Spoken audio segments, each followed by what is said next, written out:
Big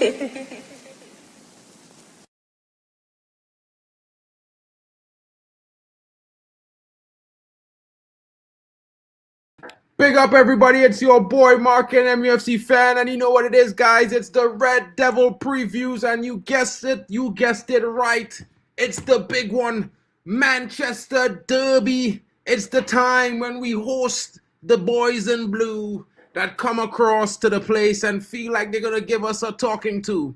But guess what, guys, all the talking is going to be done on the pitch, and we may not be the big, bad Man United that we have been for quite some time. We may be faltering, we may be slumbering, we may be stumbling. We may not have the manager that everybody thinks we should have. We may not have the structure that brings the miracles.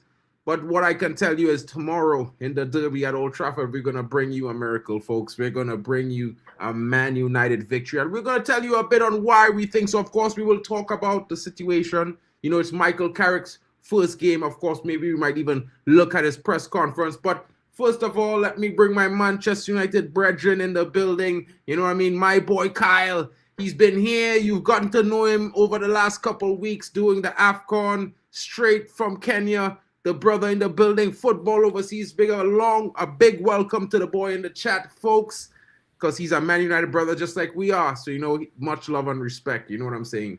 Kyle, what are you saying, homie?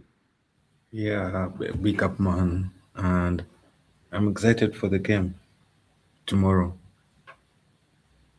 Of course. I mean, anybody would be excited for the game, bro. It's Manchester Derby. We hear it's going to be a big one. And, of course, you know, bro, it's not the game that we, you know what I mean? It's not the right time. I mean, but when there is a right time. And, of course, I will say this. We have nothing to lose, folks. Yeah? Michael Carrick's first game as Man United manager.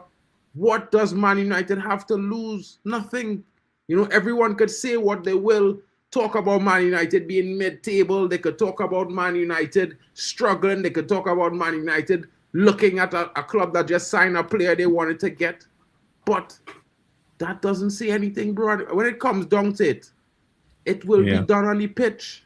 And the most important thing is how Man United deals with the pitch.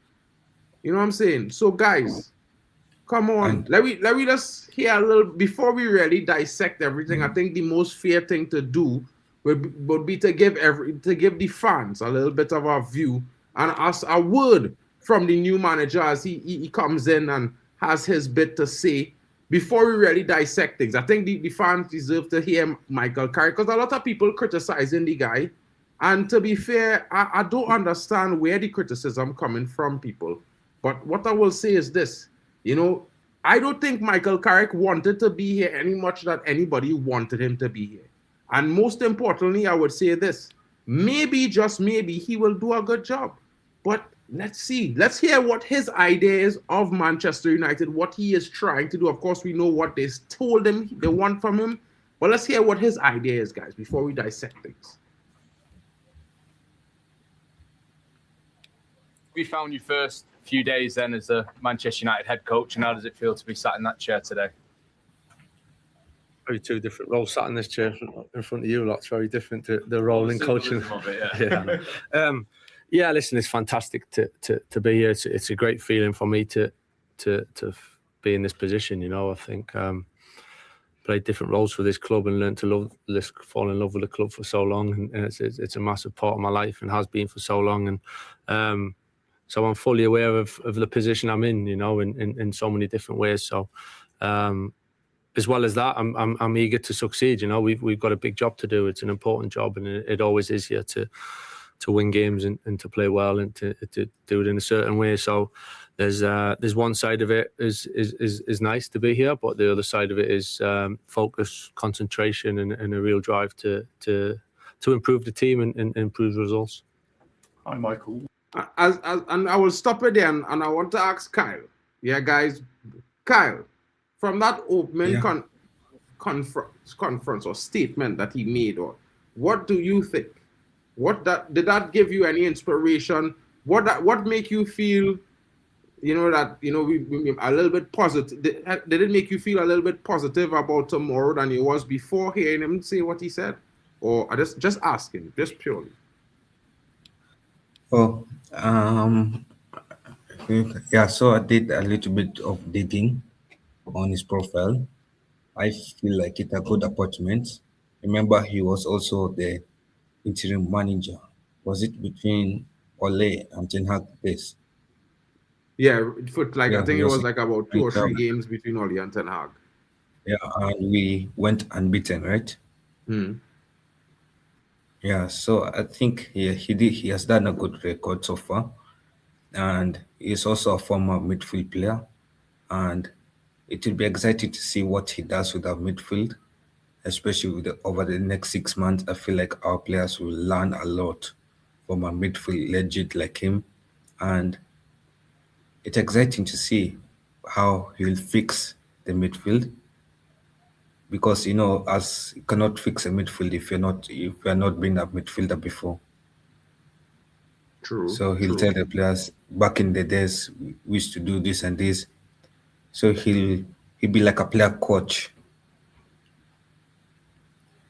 Nah, And we all know that Man United players they resonate with a coach that has played the game before, that has won trophies. And none of these players can challenge him because he has won trophies that some of them haven't won yet. Even people like Cristiano Martinez with his World Cup trophy, he hasn't won as many trophies as he has facts, as Michael facts. Carrick. Yeah, so I think overall he'll command the dressing room because of that utter respect for that class of players that he belongs to.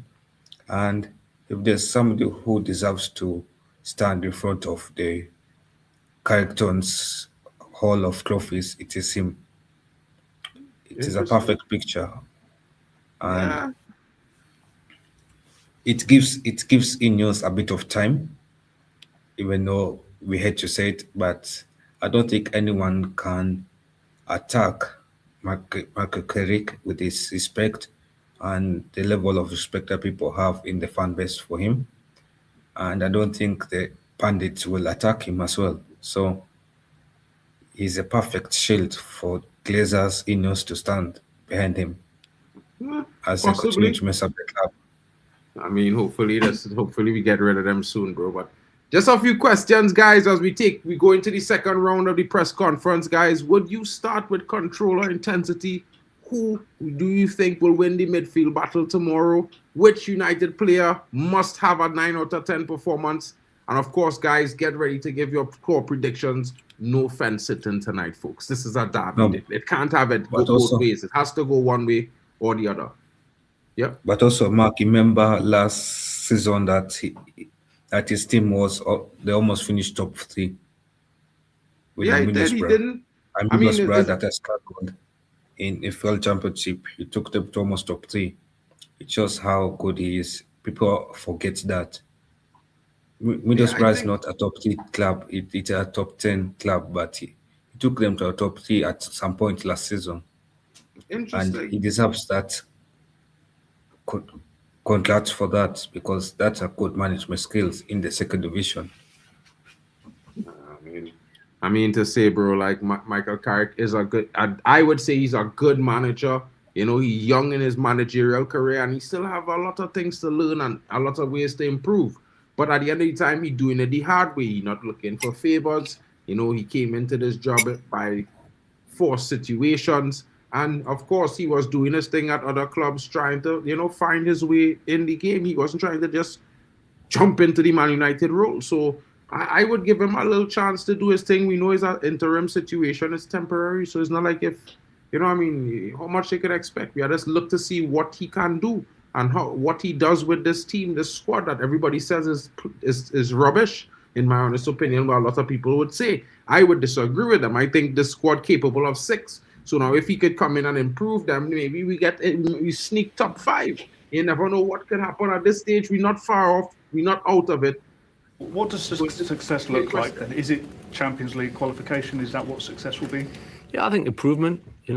I think certainly improvement and helping improve individuals. I think big part of what I really enjoy is improving individuals, and in the end, I think if you improve the individuals, we create a better team. So certainly working with the players and improving them with that. I think And yeah, listen, results. That's what it is. There's an element of performance, there's an element of improvement, and there's an element of doing what it takes to win in certain ways, in certain occasions. So certainly higher up the league we finish, we want to keep pushing and finishing high up as we possibly can, and we'll see where that takes us. Has there been any stated expectations from the leadership team? No, not in terms of. It has to be this way or that way. I think it's like I said, it's we want to be near the top of the league. We want to be top of the league. I mean, that's pretty obvious to say, but we got to take some small steps towards that. And European football obviously would be a step forward, and we got to keep pushing. I had to stop this there, folks. I'm mad enough to replay it, but guys, if you're now joining, of course, there's the match preview for the Manchester United derby. Don't forget, smash the like, share it around. Of course, if you have time, please retweet the pinned comment. It will definitely help share it around and get more people into the chat and everyone conversing about their ideas. And, just to say, if you missed what Michael Carrick said, I don't know if I should play it over again, but I'm feeling like I should give it a replay, folks, because Michael Carrick said the truth. He said I can't feel any more vindicated than I felt right now, because Michael Carrick said exactly what it is I have been saying for the last 16 weeks. And I want you all to hear what it is he said again. Improvement, and there's an element of doing what it takes to win in certain ways. So certainly working with the players and improving them with that, I think. And yeah, listen, results. That's what it is. There's an element of performance, there's an element of improvement, and there's an element of doing what it takes to win in certain ways, in certain occasions. So certainly higher up the league we finish, we want to keep pushing and working with the players and improving them with that. I think. Yeah, I think if you improve the individuals, we create a better team. You see what you say, fellas? I think improvement. Improvement. Certainly improvement, helping improve individuals. I think improve individuals. Part of what I really enjoy is improving individuals, and in the end, I think if you improve the individuals, we create a better team. So certainly working with the players and improving them with that, I think. And yeah, listen, results. That's what it is. There's an element of performance, there's an element of improvement, and there's an element of doing what it takes to win in certain ways, in certain occasions. So. Certainly higher up the league we finish, we want to keep pushing and finishing high up as we possibly can, and we'll see where that takes us. Has there been any stated expectations? Kyle. Yeah. I don't know what your thoughts are, bro. Yeah. Let's let me know what you think about that statement there. Yeah, it is a beautiful statement, and it is good to see that he wants to improve the squad, that he wants to improve how we play, the structure we play, and the style of football we play. And that's a difference between Ruben's statement and Michael Carrick's statement. Yeah, I think Michael Carrick. I feel like Michael Carrick is the type of manager who can change the game, adjust the game, adjust his philosophy so that he can win. And he has that winning mentality. You have to be a Man United coach, bro. I feel like, for me, I could understand. You want to play a certain way and you want to win that way. But you can't, for me, I don't think that's the way for Man United. Man United, I always feel we need to be dynamic. We need to have dynamism in our team. We could have a basic way we play, but we need to be able to make momental changes so we could hurt the opposition, And I think that's our true DNA. We could be a more possession-based team, but still be dynamic with it. And my biggest criticism of Ruben Amorim is I have not seen any player improve. They can't tell me he improved Ahmad, because everybody know Ahmad looked to be performing better as a right wing back, and he's playing on the right side. And he just needed to get more game time and look up and make better passes, and the game will open up for him. So let's not say he improved. And if you say he improved, Ahmad is only Ahmad. He probably ruined Dalo. Dalo was not that shit. Yeah, he ruining Euro. You know what I mean? He ruining this other player. But ruining that Dalo other has player. been always that shit. Huh? No, I'm saying he has always been that shit, even before. Who's that, Euro? No, Dalot.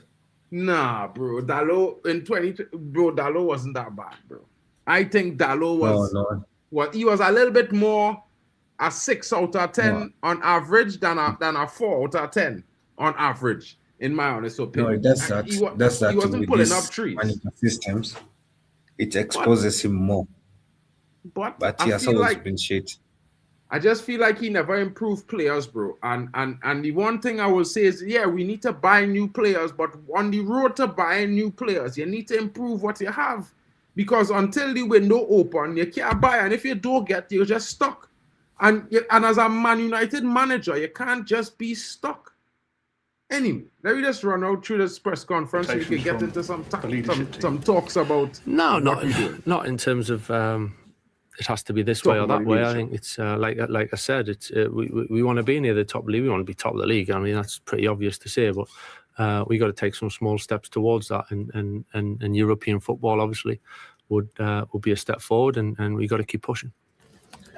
Hi, Michael. I was just wondering on that point of leadership, what conversations have you had with the likes of Jason and Omar, and kind of understood some of the Glazer family might have been there yesterday with Sir Jim. So what have those conversations been like?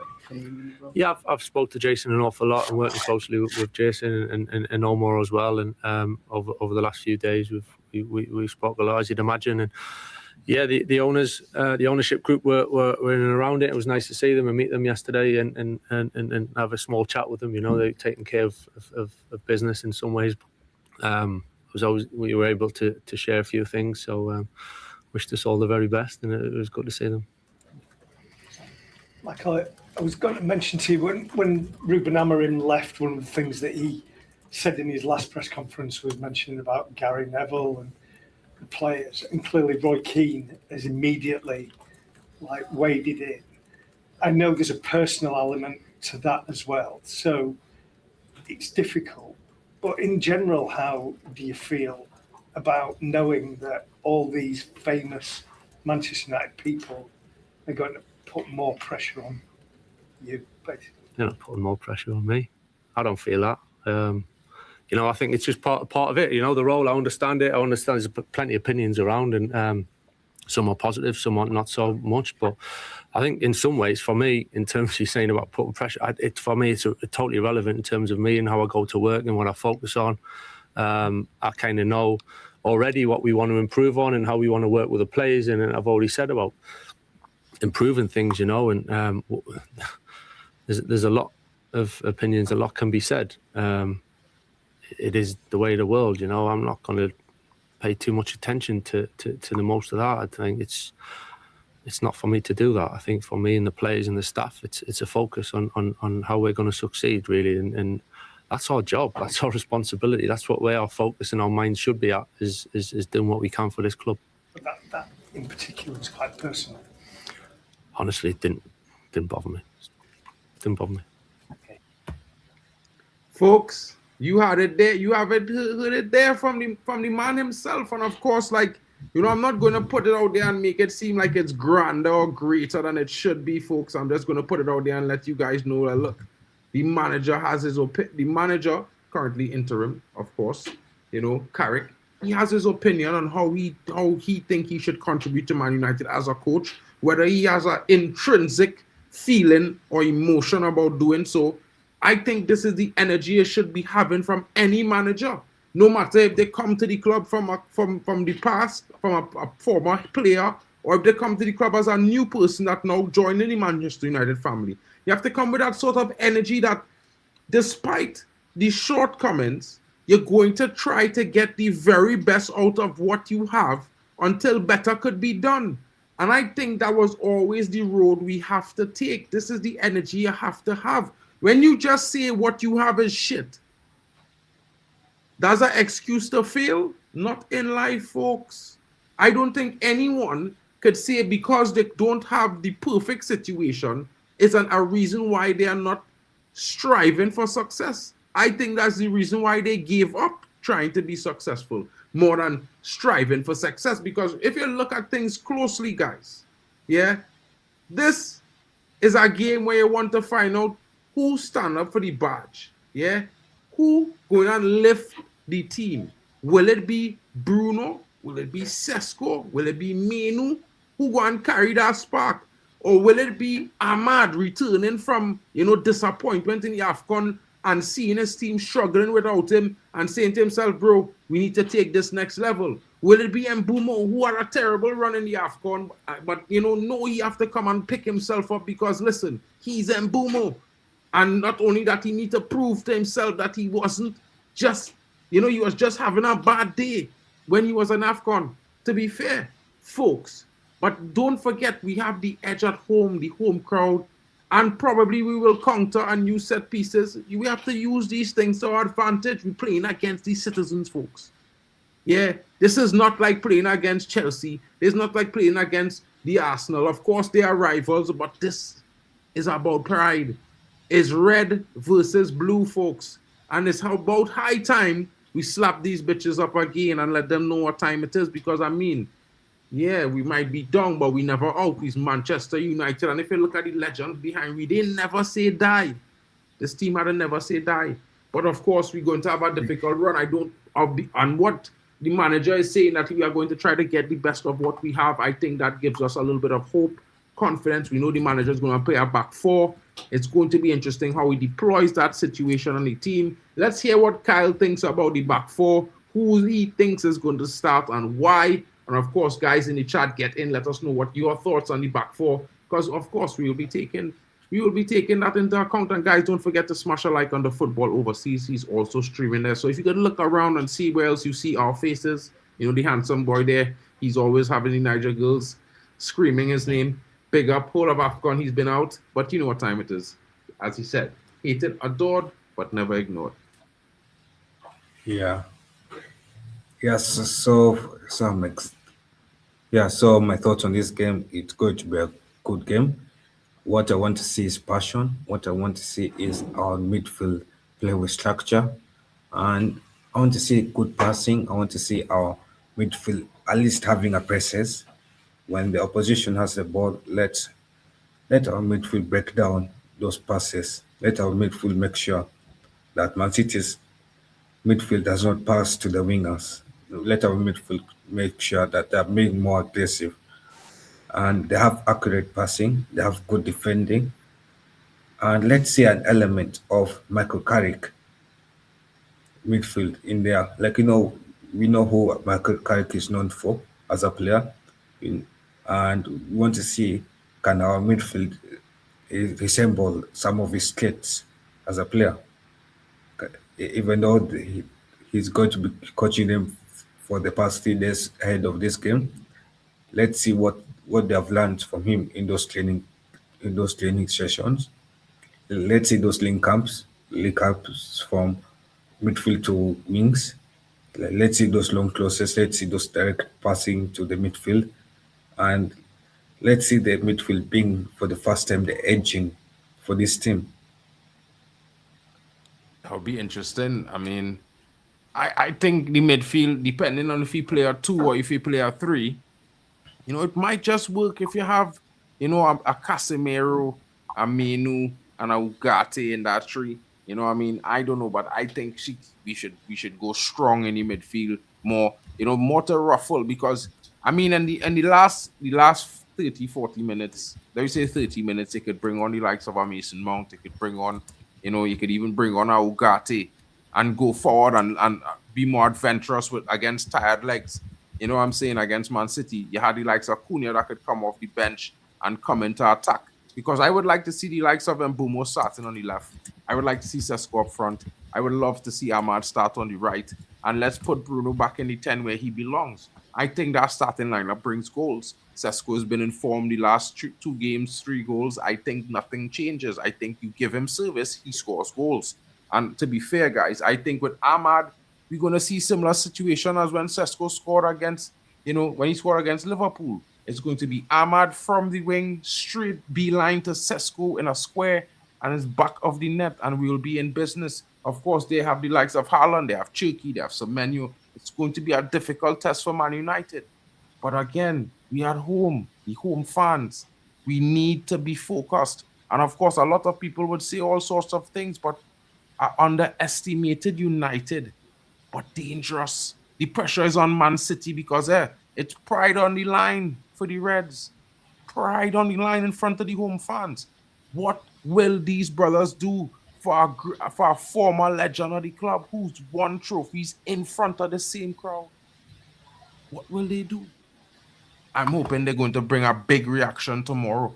But of course, we've seen before where they have kind of flopped these things.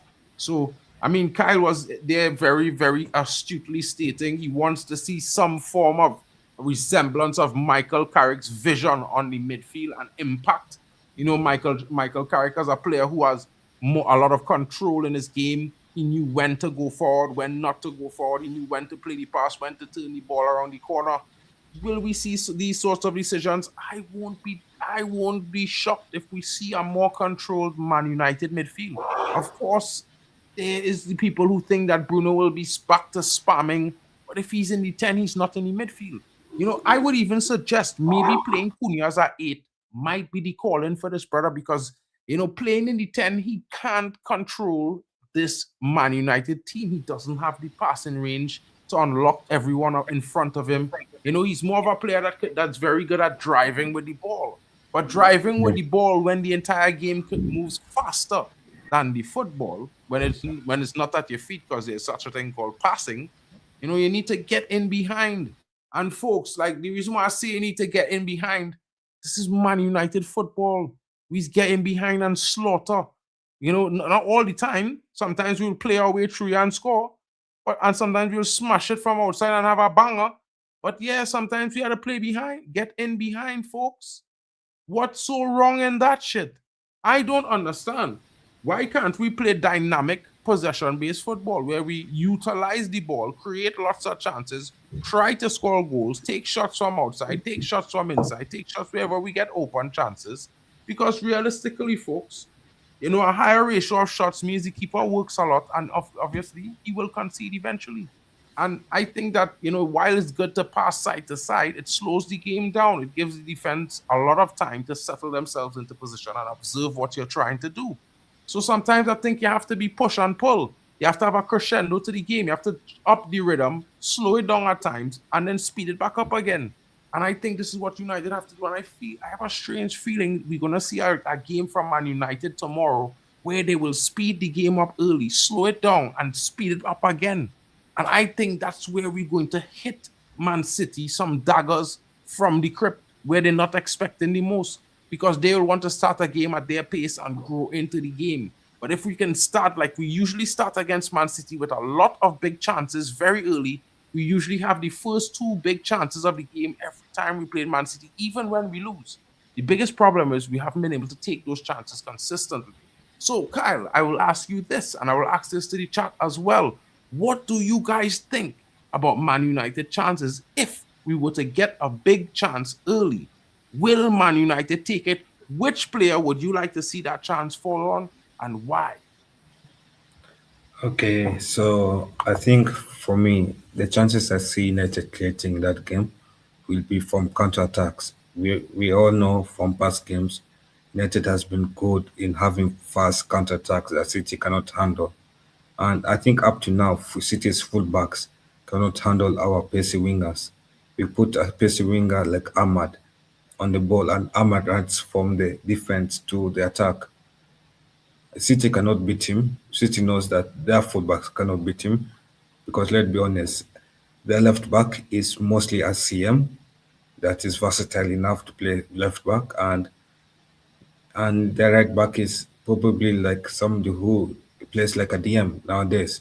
So I don't think City has proper fullbacks nowadays, and you can outrace City on counterattacks, and I feel like that can happen. Another place where we can beat City is corner kicks. If we can have somebody like Maguire in the box, and we have somebody like Bruno close the ball into that box, and we crowd that box, United can score a goal from a corner kick. Also free kick. If you have Bruno swinging the ball into the box, or Bruno scores directly from the free kick, it's another possibility. So set pieces is our strength, but also it can be our weakness as well. when we're defending against it in corner kicks. We have seen too many times United concede from corner kicks, and that's our weakness as well. We rarely concede from free kicks, but corner kicks we do. Probably it happens, bro. Yeah, I don't disagree with that statement. To me, I would also put it in this situation where I think the first 25 minutes will decide this game. How United approach this first 25 minutes will be the way that tells you if United wants to win, how is United prepared to win, and what kind of game we go and have. And you know, when I say this, I mean, I'm not worried about conceding an early goal against Man City. We've done it before and came back and win. We've seen it at home against Man City. We've seen it. But what I would say to you guys, folks, if United starts positively and the players react well, and they keep themselves at a tempo with a rhythm in the first 25 minutes, chances will be had for Man United. It's happened all the time. We just need to take it. And of course, we have a guy who's on form, Big Benny Sesko. 3 goals in the last 2 games, a brace, a goal, and a goal in the last game. And I think that this guy, with the proper service, will be a goal machine. And he's coming up against a player who he sees as a rival. Now, before Haaland came to the Prem and was destroying things, he was the Haaland coming to Salzburg when Haaland went to Dortmund. And he was ahead of Haaland's curve at Salzburg when he started there in Austria. And of course, not only that, but Haaland and Norway face Slovenia regularly. And the record is Slovenia has more wins and he has more goals in games versus Haaland than Haaland has goals versus him. And this is from playing in international football. Of course, we will say that's not the way to value things. Haaland is the bigger striker in club football. We all know this. We're not trying to say that Benjamin Sesko is better than Haaland.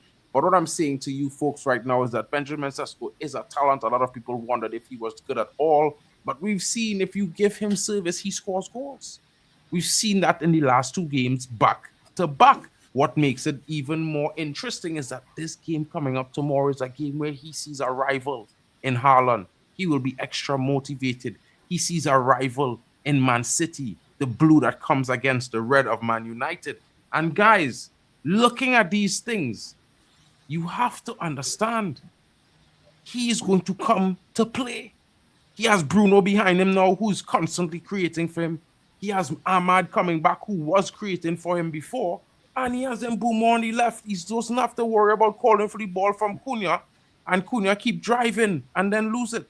So, folks, I implore you, have some positivity. You know your boy wasn't so positive last season. I said I was going to be the Villa, but I guess this season I have to go back to being that guy. Because guess what, folks? We are where we are, but we are going upwards.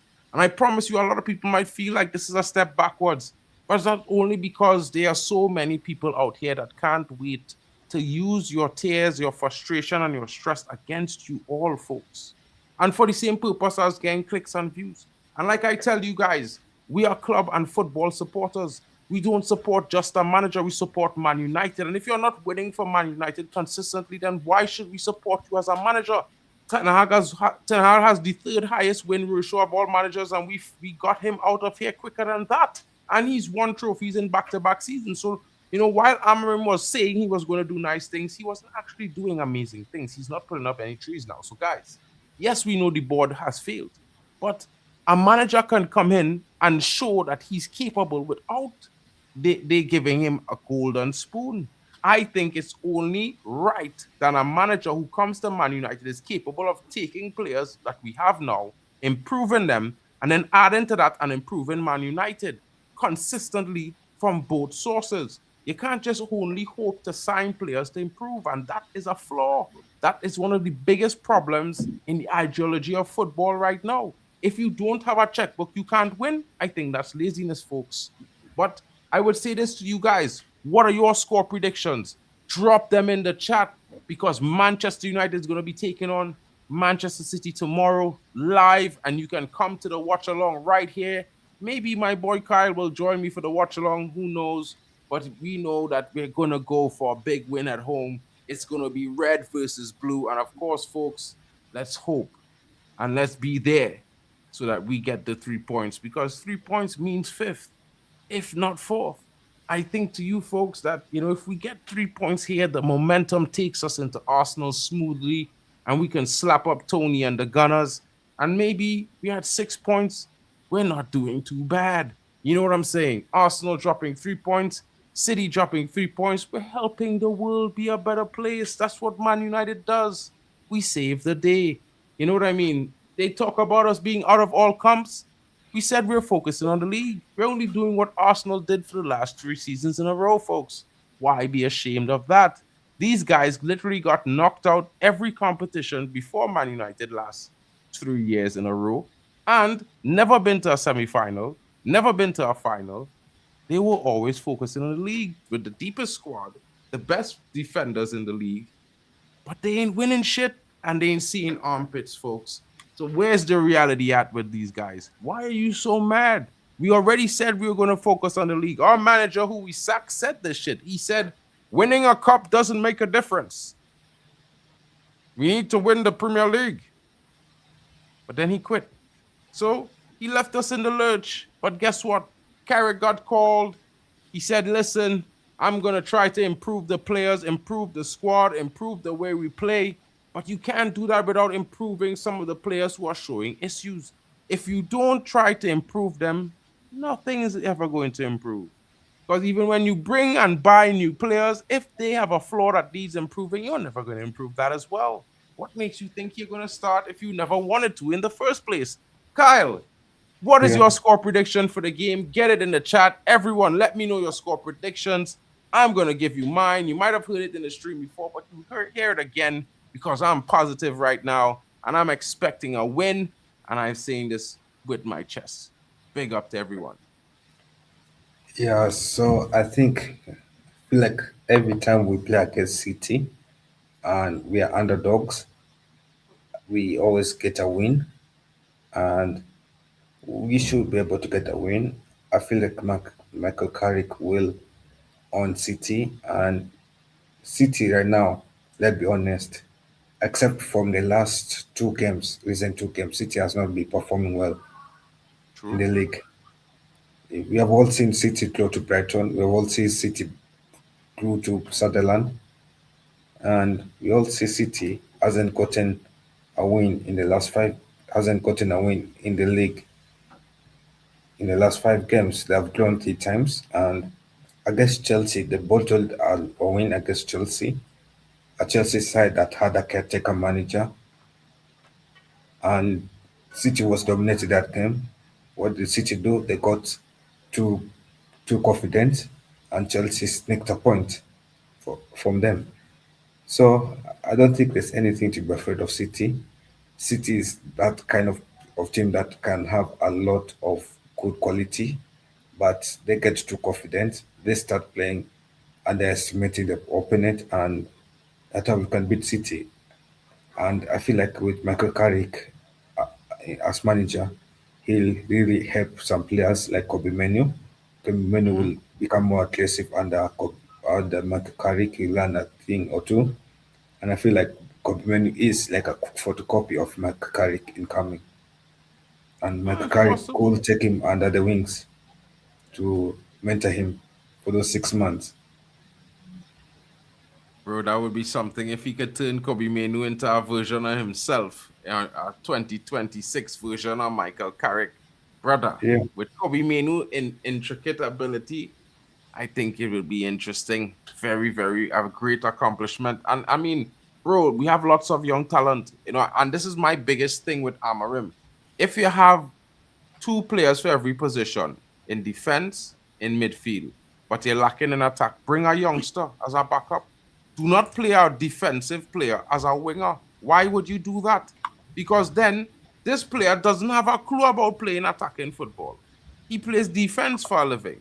You know what I'm saying? Big up to Mateo in the building. Shout out to you, bro. Thanks for coming in. Don't forget to smash a like and subscribe.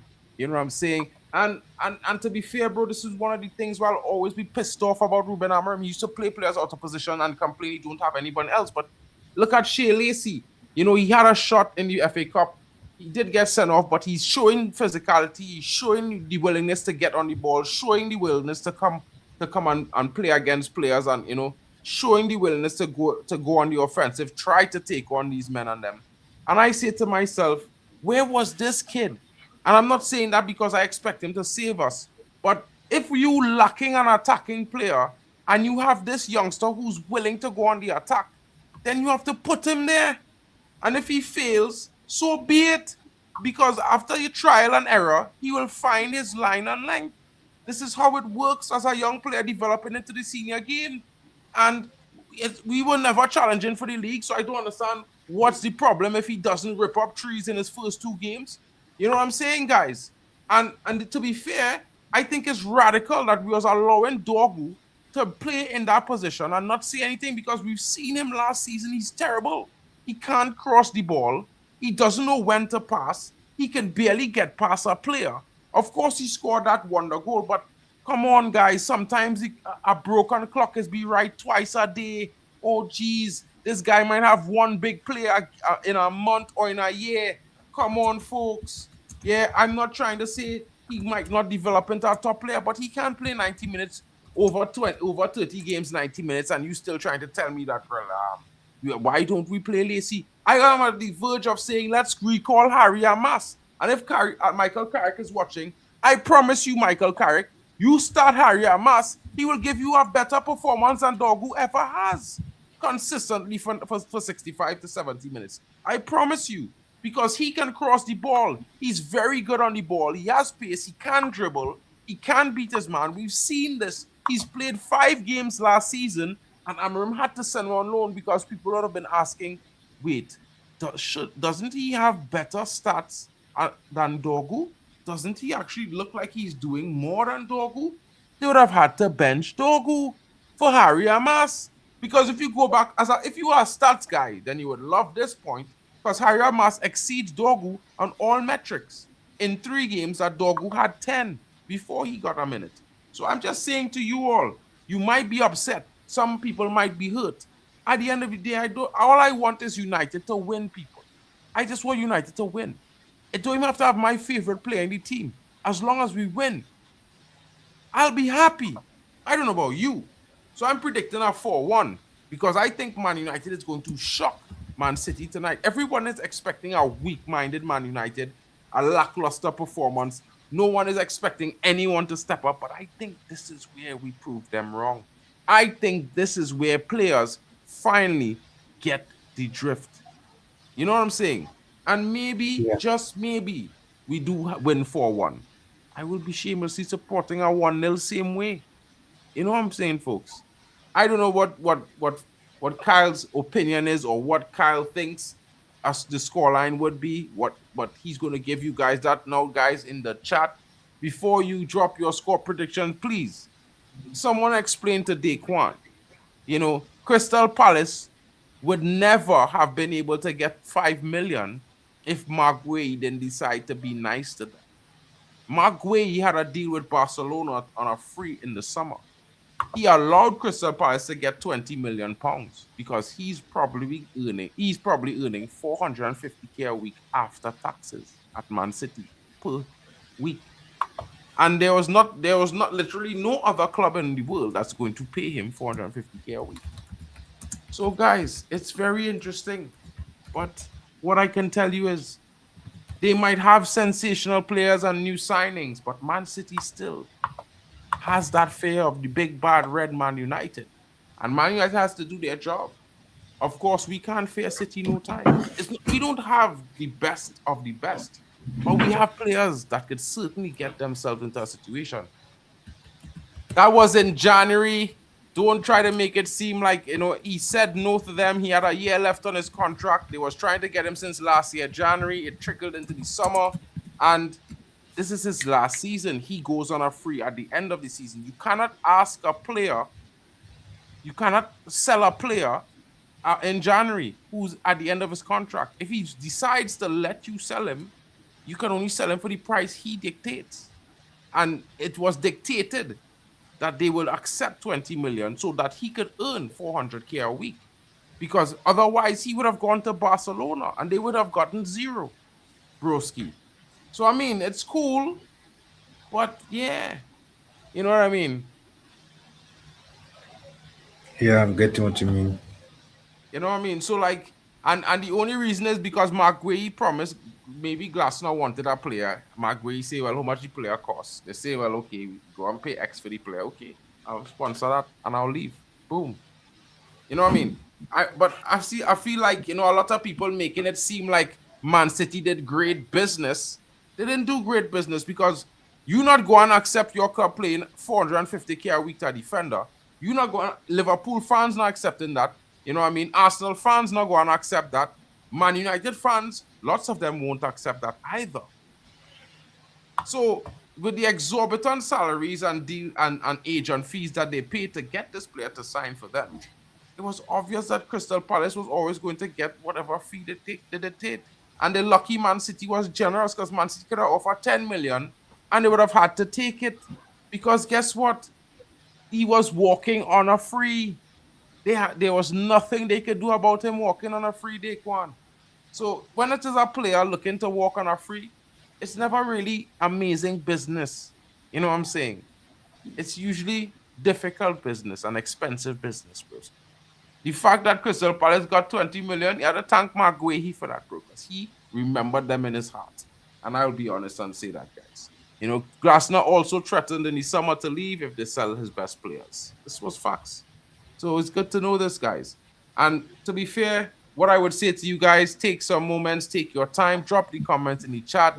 I know a lot of you are probably tuning into Mark Goldbridge right now because it's Friday night. The show is 9 o'clock. We know how it goes. But yeah, check out your boy MarkN, Football Overseas, your boy Kyle. You know, smash a like, subscribe, share the show around, and come tune in next week, guys, because we're taking on Arsenal next. I mean, it's going to get more interesting each and every week. The competition gets bigger. It's only Premier League until the summer, but I can tell you, hey, Europe's calling. They miss us. You know what I mean? Big up to Kyle for coming through. Big up to each and every one of you for coming into the building. And of course, guys, we hope to see you tomorrow for the watch along. Please stay tuned for more. Maybe hopefully I will get some time from Kyle. You know, it's not the best alignment right now. I was super late today. This stream should have been at 6. You know what I'm saying? Shout out to Kyle. You know, Deutsche Bahn, funktioniert nix. You know what I'm saying? But, folks, it's been a pleasure. You know what I mean? Kyle will be here more often. We're going to force him into this thing. You know, go subscribe to his channel. Tell him MarkN said so. And big up to each and every one of you watching, guys, because without you, we can't make this possible. You know, the Red Devil mode, it's just a vibe, folks. You can be a Red Devil mode anywhere you are in the world. It's just universal because no matter where you are, we are all one big red family. You know what I'm saying, folks? So smash the like, subscribe.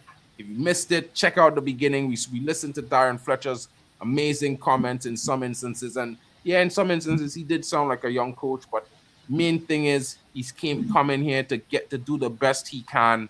And you know what, guys? Until the summer, I'm going to back this guy because he speaks my language. He wants to win. And I'll get you guys. Big up to Kyle. Yeah, Big up to all of you watching.